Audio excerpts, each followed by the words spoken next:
Sprite Castle. Sprite Castle. Sprite Castle. Mr. Rob O'Hara. Sprite Castle. Hello and welcome to another episode of Sprite Castle. On today's show, I'm going to be playing Berzerk, the new game for the Commodore 64. Now I can hear what you're saying. A new game? I thought Berzerk came out in 1981, and Berzerk was released in arcades by Stern in the early 1980s, but it was never ported over to the Commodore 64 until the year 2009. In the year 2009, Berzerk was ported over to the Commodore 64. As you can see, background noise there. The Commodore 64 version was released in 2009. It was made on cartridges and was released, you can see, even though this is a new release, it definitely has a retro feel here with all the old school intros and scrollers there. Also, I got to point out before I get any further, take a look at the graphics on this release. You've got an awesome intro title page here. You've got an awesome logo that's going to come up here in just a second. This is a top-notch release for the Commodore 64.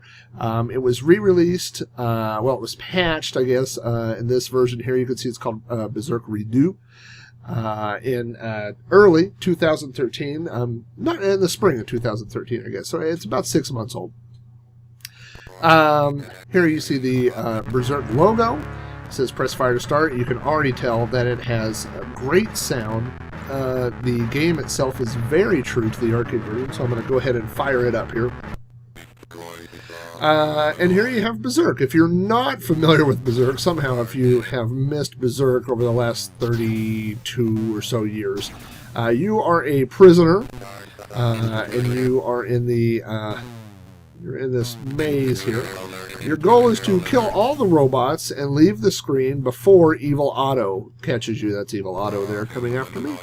You get 50 points for each robot that you shoot, and then you get a 10-point bonus for each robot that was killed during the level. So sometimes you can trick these robots into walking into the walls, which will kill them and also kill you.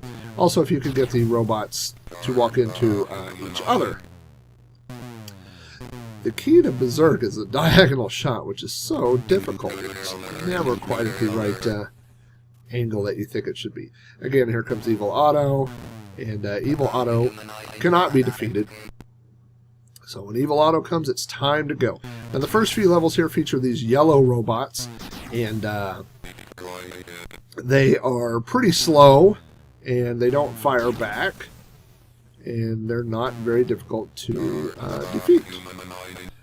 What you'll see here shortly is you'll move up to faster robots and ones that fire back here very shortly.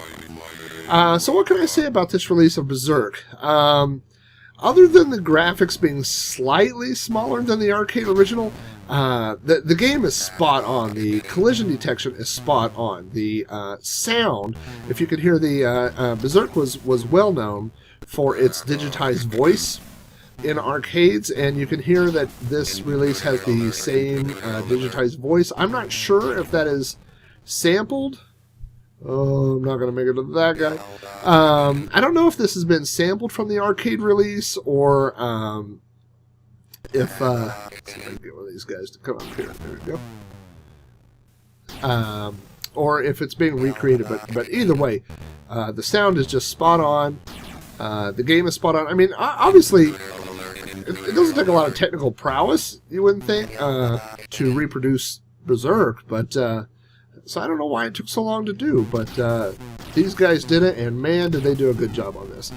I would, you know, obviously we're so used today to Commodore games. Well, I was used to it back in the day, of Commodore games being free to download, and this version of Berzerk is freely available on the web. So you can download it in, oh, now we're at the third level of robots here. You see these. The white robots here are even faster and more deadly than the red ones. But sometimes you could still trick them into running into each other.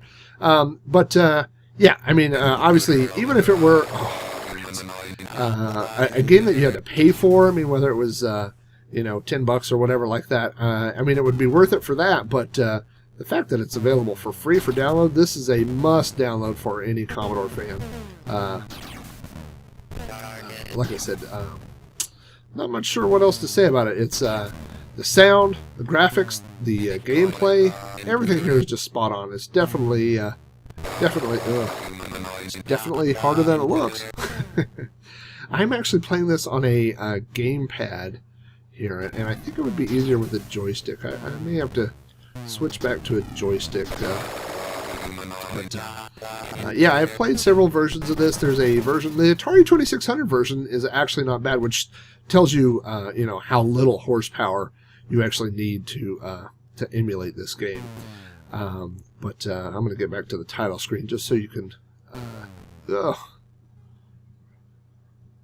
my real initials in here.